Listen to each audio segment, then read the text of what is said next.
నమస్కారం జీవన రేఖ కార్యక్రమానికి స్వాగతం. గాల్ స్టోన్స్ అంటే ఏంటి, రావడానికి గల కారణాలేంటి, గాల్ బ్లాడర్ లో రాళ్లు ఎలా ఏర్పడతాయి, దాని లక్షణాలేంటి, గాల్ బ్లాడర్ లో రాళ్లు ఏర్పడితే చికిత్సా విధానాలు ఏంటి, ఎలాంటి జాగ్రత్తలు తీసుకోవాలి. అమోర్ హాస్పిటల్స్ నుంచి consultant general surgeon and laser proctology doctor Pravallika గారు మనతో పాటు ఉన్నారు. వారిని అడిగి మరిన్ని వివరాలు తెలుసుకుందాం. అలాగే మీకు కూడా ఎలాంటి సందేహాలున్నా స్క్రీన్ మీద కనిపిస్తున్న నెంబర్స్ కి కాల్ చేసి డాక్టర్ గారితో మాట్లాడొచ్చు. నమస్తే డాక్టర్ గారు. నమస్తే. సో గాల్ స్టోన్స్ అంటే ఏంటి, అసలు ఎందుకు ఏర్పడతాయి అవి? ముందు గాల్ స్టోన్స్ అంటే ఏంటో తెలుసుకునే ముందు what is gall bladder and functions of gall bladder ఏంటి అనేది నేను మీకు చెప్తాను. గాల్ బ్లాడర్ అంటే లివర్ కింద ఉండే సంచి, దాన్ని పిత్తకోశం అని కూడా అంటారు. లివర్ నుంచి వచ్చే బైల్ డైరెక్ట్గా ఇంటెస్టైన్లోకి వెళ్లకుండా మనకి గాల్ బ్లాడర్లో స్టోర్ అవుతుంది. సో ఆ స్టోర్ అయిన దాని ఫంక్షన్ ఏంటంటే ఆ బైల్ డైరెక్ట్గా మనం ఎప్పుడైనా ఫుడ్ తీసుకున్నప్పుడు it directly released into small intestine for digestion of fatty foods. Okay, fat break డౌన్కి యూజ్ అవుతుంది. And one more thing, use for fat soluble vitamins digestion కూడా. Okay, that is the gall bladder. Gall stones అనేది ఎలా form అవుతాయంటే basically bile అనేది అంటే పైత్యరసం అంటారు. పైత్యరసం అనేది liver లో ఫామ్ అవుతుంది. సో నార్మల్ గా పైత్యరసం ఏంటంటే కొలెస్ట్రాల్ డైజెస్ట్ చేసే కెపాసిటీ ఉంటుంది. బట్ కొంతమంది బాడీ తత్వం బట్టి ఎక్సెసివ్ కొలెస్ట్రాల్ అనేది లివర్ నుంచి కానీ బైల్లో ప్రొడ్యూస్ అయినప్పుడు అవి సూపర్ సాచురేట్ అవుతాయి. సూపర్ సాచురేట్ అయ్యి ఇనిషియల్ గా శాండ్ లా ఫామ్ అవ్వడం, లేటెస్ట్ స్టోన్స్ గా కన్వర్ట్ అవుతాయి, క్రిస్టలైజేషన్ అయ్యి. సో మనకి మోస్ట్ కామన్ గా మనం చూసేవి కొలెస్ట్రాల్ స్టోన్స్ అన్నమాట. And one more thing is another pigment stones అంటాం.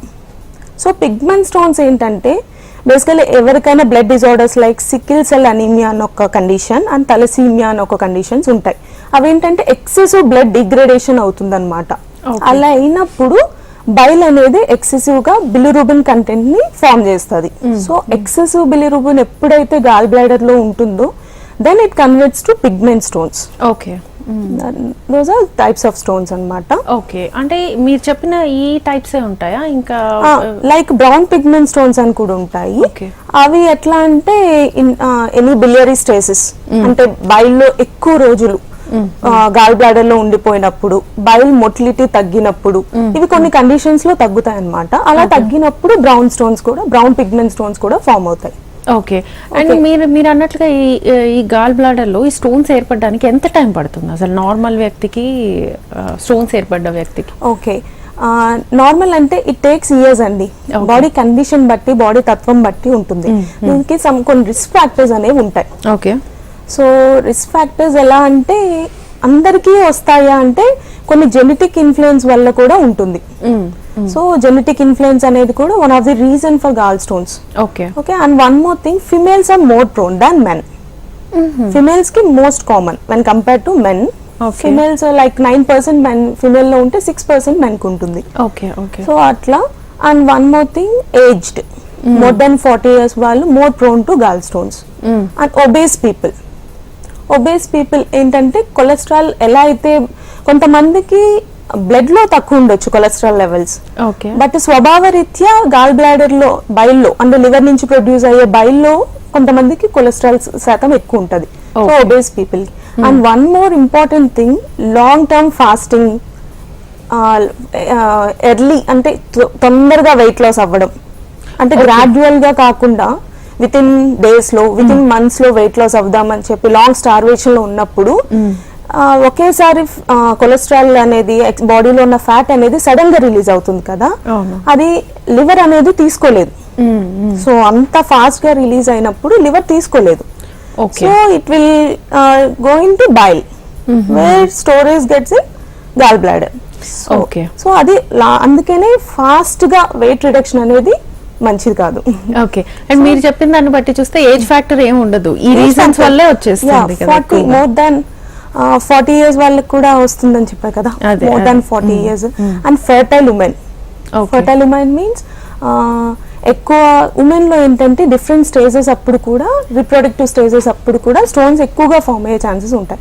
ఎలా అంటే డ్యూరింగ్ ప్రెగ్నెన్సీలో ప్రొజెస్ట్రాన్ ఎక్కువ ఉండడం వల్ల గాల్ బ్లాడర్ కాంట్రాక్టిలిటీ తగ్గిపోతుంది, అంటే ఎంపింగ్ తగ్గిపోతుంది. సో బయటకు వచ్చే ఎంపింగ్ తగ్గిపోవడం వల్ల స్టేసిస్ లో ఎక్కువ రోజులు స్టేసిస్ ఉండడం వల్ల బైల్ స్టోన్స్ ఫామ్ అవుతాయి డ్యూరింగ్ ప్రెగ్నెన్సీ. రిప్రొడక్టివ్ ఏజ్ అప్పుడు ఏంటంటే estrogen dominance will have cholesterol content ఎక్కువ ఉంటుంది. సో అవి ఒకటి కూడా స్టోన్స్ ఫామ్ అవడానికి reason. Okay okay. And symptoms ఎలా ఉంటాయి దీనికి? సిమ్టమ్స్ లైక్ మోస్ట్ ఎసిమ్టమాటిక్ ఉంటారు. 80% of people are asymptomatic. Okay. వాళ్ళకి ఎలా అంటే ఎనీ రెగ్యులర్ హెల్త్ చెకప్స్ చేయించుకున్నప్పుడు, ఎనీ అల్ట్రాసౌండ్, అబ్డామిన్ స్కాన్స్ ఏమన్నా చేయించుకున్నప్పుడు ఇన్సిడెంటల్ ఫైండింగ్ అన్నమాట. సో స్టోన్స్ అనేవి గాల్ బ్లాడర్ లో ఇన్సిడెంటల్ ఫైండింగ్ అప్పుడు చూసుకొని స్టోన్స్ ఉన్నాయండి డాక్టర్ ని కన్సల్ట్ అవ్వడం చేయడం ఇవన్నీ కామన్ థింగ్ అన్నమాట. సో మిగతా 20% లో they will present with symptoms like right upper abdominal pain ఉంటుంది, రైట్ సైడ్ పెయిన్ ఉంటుంది. అది కూడా ఎప్పుడు ఉంటుందంటే ఇప్పుడు ఎనీ రిచ్ ఫ్యాటీ మీల్ తీసుకున్నప్పుడు, హెవీ మీల్ తీసుకున్నప్పుడు, సో ఏంటంటే గాల్ బ్లాడర్ కాంట్రాక్టిలిటీ పెరుగుతుంది. సో స్టోన్స్ ఏమన్నా ఉన్నప్పుడు అబ్స్ట్రక్ట్ చేసినప్పుడు బైల్ ఫ్లో బయటకు ఉండదు కదా. స్టోన్స్ ఎప్పుడైతే బ్లాకేజ్ చేస్తున్నాయో అవుట్ ఫ్లోని, అలా బ్లాక్ ఉన్నప్పుడు పెయిన్ వస్తుంది. సో ఆ ఫ్యాటీ మీల్ తీసుకున్నప్పుడు ఎనీ మీల్ రిచ్ మీల్ తీసుకున్నప్పుడు పెయిన్ ఉంటుంది. అది 1 to 4 hours వరకు కంటిన్యూస్ డల్ ఏకింగ్ పెయిన్ ఉంటుంది. So this is the most important symptom, pain, dull aching pain right upper abdominal region దగ్గర. సో అది ఒకవేళ పేషెంట్స్ కి ఇంకా లైక్ అక్యూట్ కొలిసిస్టైటిస్ అంటాం. అదేంటంటే ఎప్పుడైతే ఆ డక్ట్ దగ్గర అంటే gall bladder continuity cystic duct అంటాం, దాని కంటిన్యూటీ పిత్తనాళం సిబిడి అంటాం, అది డైరెక్ట్ గా స్మాల్ ఇంటెస్టైన్ లోకి వెళ్తుంది.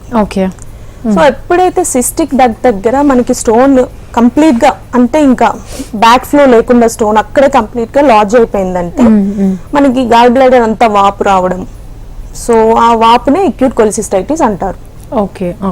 సో అలా వాపు వచ్చినప్పుడు ఏంటంటే పేషెంట్ కి పెయిన్ ఎక్కువ అవుతుంది, సివియారిటీ ఉంటుంది. మనం రైట్ సైడ్ పొట్ట దగ్గర నొక్కితే నొప్పి కూడా రావడం ఉంటుంది. అండ్ ఫీవర్ ఒకటి ప్రెసెంట్ అవుతారు. సో అండ్ వామిటింగ్స్ కూడా ఉంటాయి డ్యూ టు స్పాజమ్. సో ఇవన్నీ రీజన్స్ అక్యూట్ కొలిసిస్టైటిస్ అంటారు. ఓకే. సో రిస్క్ ఫ్యాక్టర్స్ ఎలా ఉంటాయి ఒకవేళ నెగ్లెక్ట్ చేశారు అని అనుకుంటే ఏమవుతుంది అసలు? నెగ్లెక్ట్ చేస్తే లైక్ ఇప్పుడు ఇనిషియల్ గా మనం గాల్ స్టోన్స్ కొంతమందికి ఎసిమ్టమాటిక్ తెలీదు, రోజులు గడిచే కొద్దీ అవి ఒకవేళ స్టోన్స్ పెద్దగా సైజ్ పెరిగి అవి లాడ్జ్ అయ్యి ఇప్పుడు నేను చెప్పినట్టు అక్యూట్ కొలిసిస్టైటిస్ ఒకటి. దాని తర్వాత డయాబెటిక్స్ లో మోస్ట్ కామన్ ఏంటంటే ఎప్పుడైతే గాల్ బ్లాడర్ వాప్ వచ్చిందో అందులో పస్ ఫామ్ అయ్యే ఛాన్సెస్ కూడా ఉంటాయి. దాన్ని ఎంపైమా గాల్ బ్లాడర్ అంటారు. Okay. So empyema gall bladder అది 1 stage. సో వాళ్ళకి ఏంటంటే ఇట్స్ ఐసీయూ కేర్ అవసరం వస్తుంది. సో టిపికల్ గా they present with high grade fever, chills ఉంటాయి, వామిటింగ్స్ ఎక్కువ ఉంటాయి, సివియారిటీ ఎక్కువ ఉంటుంది. సో వాళ్ళకి mostly they need ICU care and ivy antibiotics అవన్నీ అవసరం అవుతాయి. సో నెక్స్ట్ స్టేజ్ ఏంటంటే if goes on pressure increase అయిందంటే గాల్ బ్లాడర్ లో లైక్ మనకి రప్చర్ అయ్యే ఛాన్సెస్ కూడా ఉంటాయి గాల్ బ్లాడర్. సో దాన్ని రప్చర్ అయ్యి తర్వాత ఇంకా సెప్సిస్ లోకి వెళ్ళిపోతారు patient. So we have to take care before. మనం గాల్ స్టోన్స్ ఉన్నప్పుడే తెలుసుకుంటే వేరే అంటే మనం ముందుగానే ట్రీట్మెంట్ మొడాలిటీస్ అనేవి వేరే ఉంటాయి. ఓకే, కాలర్ ఉన్నారు, తీసుకుందాం. ఈశ్వర్ వైజాగ్ నుంచి. నమస్తే అండి ఈశ్వర్ గారు, టీవీ వాల్యూమ్ మ్యూట్ లో పెట్టి మాట్లాడండి, మీ డౌట్ ఏంటో అడగండి డాక్టర్ గారిని. నమస్తే మేడం. నమస్తే అండి, చెప్పండి. నమస్తే మేడం. ఈశ్వర్ గారు నమస్తే, చెప్పండి. మేడం గారు, మా పాపకి పచ్చకాయ ఉందండి మేడం గారు. Okay okay. ఆ పచ్చకాయలు అయితే కడుపులో స్టోన్లు ఉన్నాయని చెప్పారండి. గాల్ బ్లాడర్ లో స్టోన్స్ ఉన్నాయని చెప్పారా అండి? కేజీకి తీసుకెళ్ళా, స్టోన్స్ ఉన్నాయని చెప్పారు. అలా కడుపులో పైప్ కూడా ఇచ్చారు మేడం. Okay okay. అంటే సిబిడిలో స్టోన్స్ ఉంటే మోస్ట్ కామన్ గా జాండిస్ తో ప్రెసెంట్ అవుతారండి. ఓకే. పిత్తనాళం అంటే సిస్టిక్ గాల్ బ్లాడర్ నుంచి కంటిన్యూటీగా ఉన్న పిత్తనాళంలో గానీ స్టోన్స్ ఉంటే దాని వల్ల జాండిస్ వచ్చే ఛాన్సెస్ ఉంటాయి. ఓకే, మీకు ట్యూబ్ వేశారు అంటున్నారు కదా, స్టంట్ వేశారు. ఈఆర్సిపి స్టెంటింగ్ చేశారా అండి? స్టంట్ వేశారు. స్టంట్ వేశారు. స్టోన్స్ అవి రిట్రైవ్ అయిపోయాయని చెప్పారా అండి? వచ్చేసాయని చెప్పారా? లేదండి. జాండీస్ అది తగ్గిందా అమ్మా? జాండీస్ అయితే తగ్గిపోయింది మేడం. సో చూడండి అమ్మా, ఇప్పుడు గాల్స్ మోస్ట్లీ మీకు స్టెంట్ వేసారంటే గాల్ బ్లాడర్ లో ఉన్న స్టోన్స్ స్లిప్ అయి కిందకి సిబిడి అంటే విత్తనాళంలోకి వచ్చినప్పుడే జాండీస్ వస్తుంది. అది రిమూవ్ చేయడానికి స్టెంట్ వేశారు. సో ఎప్పుడైతే జాండీస్ తగ్గింది అనుకున్నప్పుడు మనం ఇంటర్వెల్ కొలిసిస్టెక్టమీ చేసుకోవాలి. ఎందుకంటే ఇప్పుడు మనం స్టెంట్ వేశారు కదా అని రిలాక్స్ అయితే ఆ స్టెంట్ రిమూవ్ చేసిన తర్వాత మళ్ళీ గాల్ స్టోన్స్ అనేవి మళ్ళీ స్లిప్ అవ్వడం, మళ్ళీ జాండీస్ రావడం వచ్చే ఛాన్సెస్ ఉంటాయి. ఓకేనా అమ్మా? హలో. సో 6 వీక్స్ ఇంటర్వెల్స్ తర్వాత కొలిసిస్టెక్టమీ అంటే గాల్ బ్లాడర్ రిమూవల్ చేయించడం అనేది ఇంపార్టెంట్ అమ్మా. ఓకే. సో మనము ఇందాక రిస్క్ ఫ్యాక్టర్స్ మాట్లాడుకున్నాం కదా, కాంప్లికేషన్స్ కూడా ఎక్కువ అవుతాయి కదా. Complications like this is the thing whatever she asks. Last caller మనల్ని ఏం అడిగారు, that is one of the complication. Like ఎప్పుడు గాల్ బ్లాడర్ నుంచి కంటిన్యూటీ సిస్టిక్ డక్ట్ అంటాం. Cystic duct continues as CBD, దాని పిత్తనాళం అంటాం. గాల్ బ్లాడర్ లో ఉన్న చిన్న సైజ్ స్టోన్స్ అక్కడి నుంచి స్లిప్ అయి కిందకి సిబిడిలోకి వస్తాయి. ఓకే.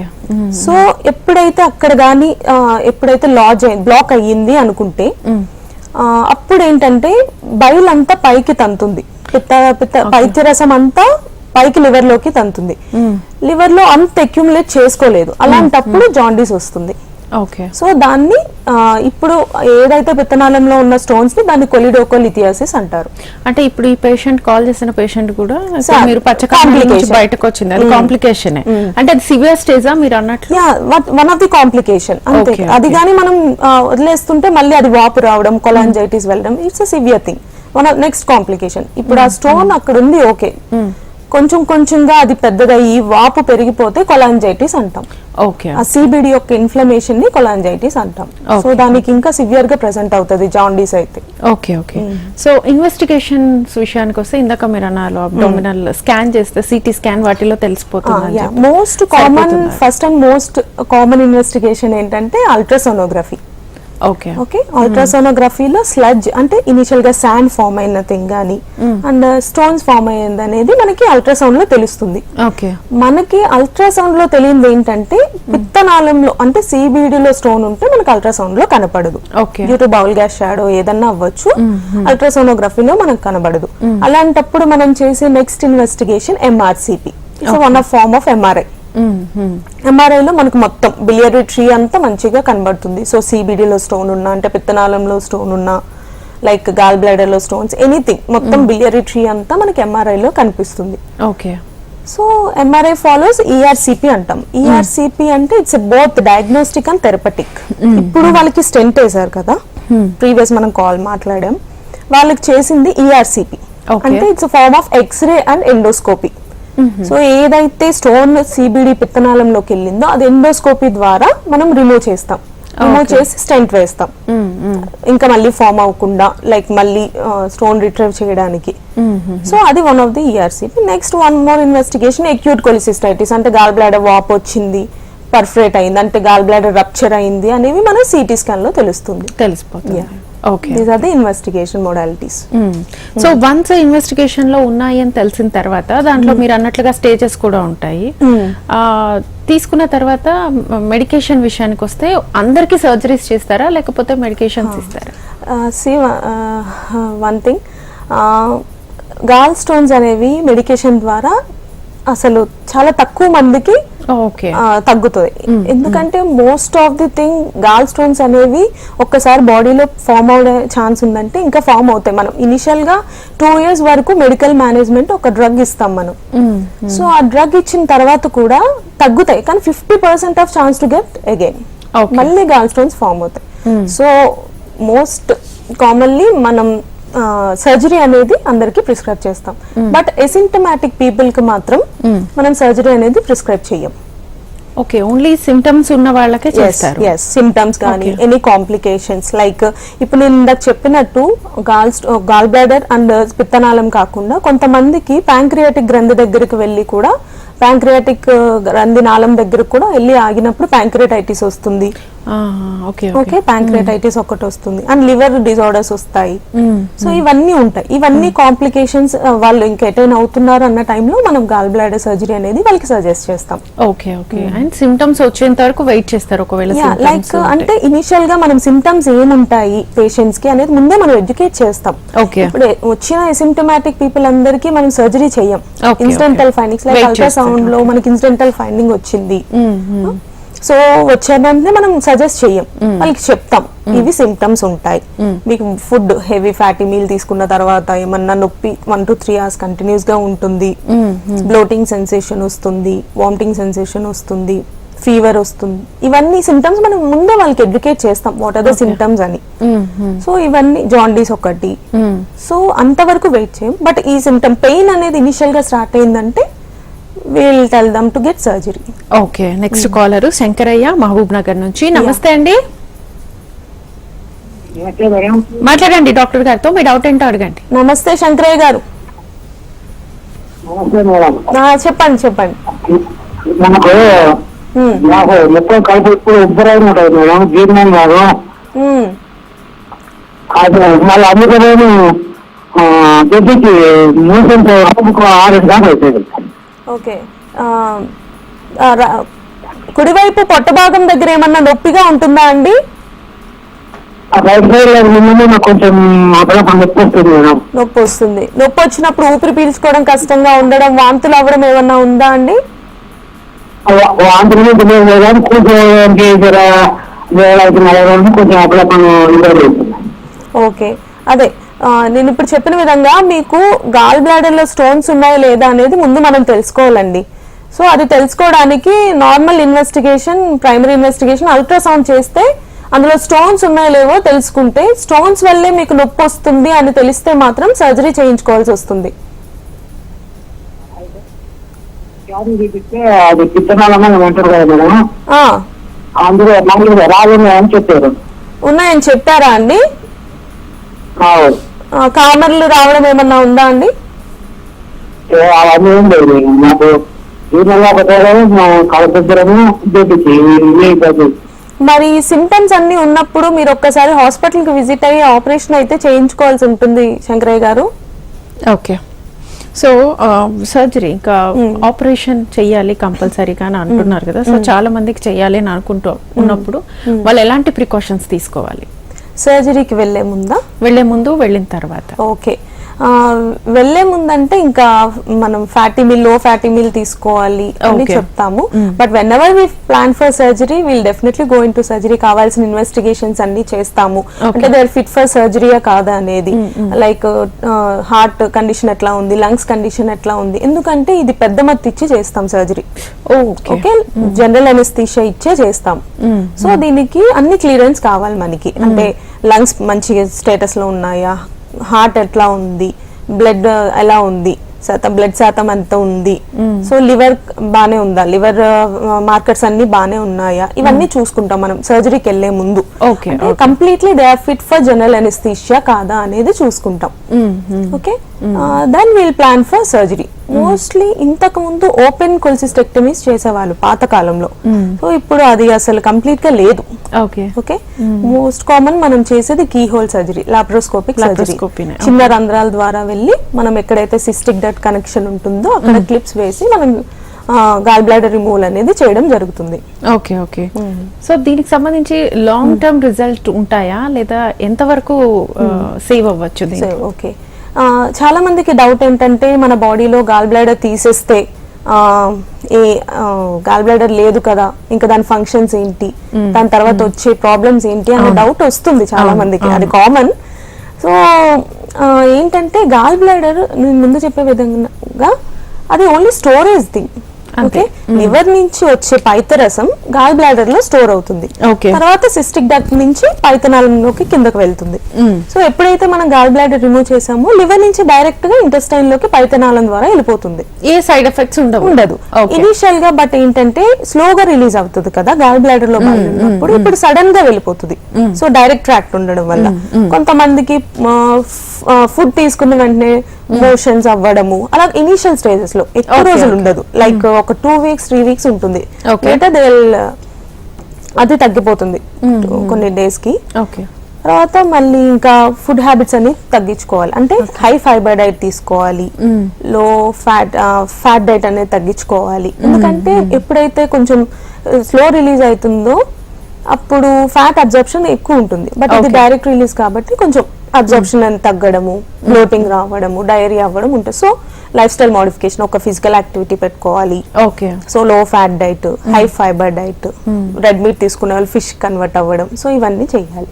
Okay okay fine. ఇంకో కాలర్ ఉన్నారు, సంధ్య రంగారెడ్డి నుంచి. నమస్తే అండి. హలో సంధ్య గారు నమస్తే, మాట్లాడండి డాక్టర్ గారితో. గుడ్ ఆఫ్టర్నూన్ సంధ్య గారు, చెప్పండి. మేడం మా ఆయనకి ఒక 3 months నుంచి రైట్ సైడ్ స్టమక్ పెయిన్ అవుతున్నారు మేడం. ఓకే దీనికి మెడిసిన్ వాడడం కూడా ఏం తగ్గట్లేదు మేడం. ఓకే మరి స్కాన్ ఏమన్నా చేపించారా అమ్మా? స్కానింగ్ కూడా చేయించాం మేడం, ప్రాబ్లం ఏం లేదు అంటున్నారు. గాల్ స్టోన్స్ ఏమీ లేదన్నారా? అవును మేడం. గాల్ బ్లాడర్ లో స్టోన్స్ ఏమీ లేదన్నారు. సో కొన్నిసార్లు గ్యాస్ట్రైటిస్ వల్ల కూడా పెయిన్ వస్తుందమ్మా. ఓకేనా? ఓకే. సో మనం ఇనిషియల్ గా ఇలా ఉన్నప్పుడు 14 days గ్యాస్ట్రైటిస్ కి ట్రీట్మెంట్ తీసుకుంటాం. ఓకే 14 days గ్యాస్ట్రైటిస్ కి 2 weeks ట్రీట్మెంట్ తీసుకున్న తర్వాత కూడా ఇంకా పెయిన్ అట్లానే ఉందంటే వీల్ ప్లాన్ ఫర్ ఎండోస్కోపీ అమ్మా. ఓకే ఇనిషియల్ గా ఫుడ్ అనేది కూడా స్పైసీ ఫుడ్స్ అవన్నీ తగ్గించి తినాలి. ఓకే మేడం పులుపు కారం అలాంటివి తగ్గించి ఇస్తున్నా పెయిన్ తగ్గట్లేదు మేడం. అదే అమ్మా, ఒక్కసారి హాస్పిటల్ కన్సల్ట్ అయితే నేను మీకు టాబ్లెట్స్ చెప్తానమ్మా, దానికి కోర్స్ ఉంటుందమ్మా. ఓకేనా? ఒక టాబ్లెట్ అలా ఒక టాబ్లెట్ మీద బేస్ అయ్యి అయితే ట్రీట్మెంట్ ఉండదు. సో దానికి సెపరేట్ కోర్స్ ఉంటుంది. ఓకే యా థ్యాంక్ యూ అమ్మా. ఓకే సో గాల్ స్టోన్స్ రాకుండా ఎలాంటి ప్రికాషన్స్ తీసుకోవాలి, అసలు ఏ ఏజ్ నుంచి స్టార్ట్ చేయాలి ప్రికాషన్స్? దీనికి age limit mostly middle age people are prone to gall stones. So these days ఏంటంటే సెడెంటరీ లైఫ్ స్టైల్ ఎక్కువైంది. సో అలా సెడెంటరీగా కూర్చోవడం, ఓకే మన జంక్ ఫుడ్స్ అనేది తినడం ఎక్కువ అవుతుంది. Okay high fatty diet, fibre diet పూర్తిగా తగ్గిపోయింది. ఓకే సో ఇవన్నీ అన్నమాట. అండ్ ఓసీ పిల్స్ తీసుకునే వాళ్ళు ఉంటారు, లైక్ ఎనీ రెగ్యులర్ మెన్స్ట్రేషన్ దానికి ఏమన్నా ట్రీట్మెంట్ ఓసీ పిల్స్, కొన్ని మెడికేషన్స్ వల్ల కూడా ఇవి వస్తాయి. ఓకే క్లోఫిబ్రేట్ అండ్ సోమటోస్టాటిన్ అనలాగ్స్ అండ్ ఈ ఓసీ పిల్స్ ఇవన్నీ తీసుకోవడం వల్ల కూడా గాల్ స్టోన్స్ వస్తాయి. సో ఇవన్నీ తీసుకున్న వాళ్ళు కొంచెం చూసుకుంటూ ఉండాలి. So if they are having pain లేకపోతే దే ఆర్ ప్రోన్ టు అన్నప్పుడు కూడా వాళ్ళు కూడా ఈ స్టోన్స్ అనే అది చూసుకుంటూ ఉండాలి. And diabetic people also, diabetics కూడా మోర్ ప్రోన్, అంటే రెగ్యులర్ మెడిసిన్స్ వాడతారు కాబట్టి వాళ్ళు అన్కంట్రోల్ షుగర్స్ ఉన్నప్పుడు, ఈ కొలెస్ట్రాల్ ఇవే అన్ని ఎక్కువ సాచురేట్ అయినప్పుడు స్టోన్స్ ఫామ్ అయ్యే ఛాన్స్ ఉంది. And they are more prone for infection. ఇవన్నీ సమ్ ఆఫ్ ది థింగ్స్ మనం కొంచెం కంట్రోల్ చేసుకోవడానికి ఫిజికల్ యాక్టివిటీ పెంచుకోవడం అవన్నీ చెయ్యాలి. ఓకే సో మీరు అన్నట్లుగా కంప్లీట్ గా ఫుడ్ మీద ఫోకస్ చేస్తే ఎక్కువగా ఫైబర్ ఉన్న ఫుడ్ ఎక్కువ తీసుకోవాలి. మెడికల్ రీజన్స్ ని మనం ఏమీ చేయలేము. ఇప్పుడు బ్లడ్ డిజార్డర్స్ ఉన్న వాళ్ళు కానీ జెనెటిక్ ఇన్ఫ్లుయెన్స్ ఉన్న వాళ్ళకి కానీ మనం మామూలుగా కిడ్నీ స్టోన్స్ అంటే ఎక్కువ వాటర్ తీసుకోవడం చెప్తారు, దీనికి కంప్లీట్లీ డిఫరెంట్ అండి. Kidney stones are different. ఇది గాల్ బ్లాడర్ లో stones, kidney stones some water less than 5 mm stones ఉన్నవి వాటర్ తీసుకుంటే వాటర్ ద్వారా పోతాయని చెప్తాం. దీనికి అలా ఉండదు. ఒకసారి వచ్చింది అనుకోండి ఇనిషియల్ గా శాండ్ లా గానీ స్టోన్స్ లా ఫామ్ అయితే అవి పెరగకుండా ఉండడానికి ఇవన్నీ చెయ్యాలి. ఇంకా తర్వాత మనం తీసుకునే ఫుడ్ చేంజెస్ రావాలి. సో ఇలా ఆఫ్టర్ ఇంకా చేసుకుంటూ ఉండాలి. ఓకే ఇక కమింగ్ టు సర్జరీ, మీరు చెప్పిన సర్జరీ కోసం ప్రిపేర్ చేసే వాళ్ళలో థైరాయిడ్ ఉన్న పేషెంట్స్ ఉంటారు, తర్వాత షుగర్ కంప్లీట్ గా ఉన్న వాళ్ళు, ప్రెగ్నెన్సీ టైంలో కాంప్లికేషన్స్ వచ్చిన వాళ్ళు, వీళ్ళని ఎలా సెపరేట్ చేస్తారు? అందరికీ ఒకేలా ఉంటుంది? ఇనిషియల్ గా ఎలా అంటే if they present as acute cholecystitis, acute లా ప్రెసెంట్ అయ్యారంటే మనం ఇనిషియల్ గా ఐవీ యాంటీబయాటిక్స్ ఇచ్చి లైక్ కన్జర్వేటివ్ మేనేజ్మెంట్ లో పెడతాం. ఓకే, అవన్నీ తగ్గడానికి అంటే ఇన్ఫ్లమేషన్ తగ్గడానికి, కాంట్రాక్టిలిటీ తగ్గించి రిలాక్స్ అవ్వడానికి మనం డ్రగ్స్ అన్ని ఇచ్చి కొంచెం స్టేబుల్ చేస్తాం పేషెంట్స్ ని. ఇఫ్ ఇట్ సివియర్ గా ఉన్నారు విత్ ఇన్ 72 hours లో మనం ఎన్ని యాంటీబయాటిక్స్ ఇచ్చినా ఫీవర్ తగ్గట్లేదు, వామిటింగ్స్ అట్లానే అవుతున్నాయి, పెయిన్ ఇంకా పెరుగుతుంది అన్నప్పుడు will post for the laparoscopic surgery within 72 hours. Okay, అలా కాదు మనం ఇచ్చిన యాంటీబయాటిక్స్ కి they are responding. IV antibiotics కానీ మనం ఇచ్చే సపోర్ట్స్ కి any supports through medicines they are responding అంటే we'll plan for interval cholecystectomy అంటాం. ఎందుకంటే అలా ఇన్ఫ్లమేషన్ ఉన్నప్పుడు చేస్తే బ్లీడ్ అయ్యే ఛాన్సెస్ ఎక్కువ ఉండడం, సో అలా ఉంటాయి అన్నమాట. మనకి గాల్ బ్లాడర్ రిట్రీవ్ అవ్వకపోవడం అవన్నీ ఉంటాయి. So we'll plan for interval cholecystectomy అంటే ఆఫ్టర్ 4 weeks ఆర్ 6 weeks తర్వాత మనం వాళ్ళని మళ్ళీ కొలిసిస్టెక్టమీకి మీరు రండి అని మనం చెప్తారు. Okay doctor, thank you so much. Thank you. చూసారు కదండి, ఇది ఇవాల్టి జీవన రేఖ కార్యక్రమం. నమస్తే.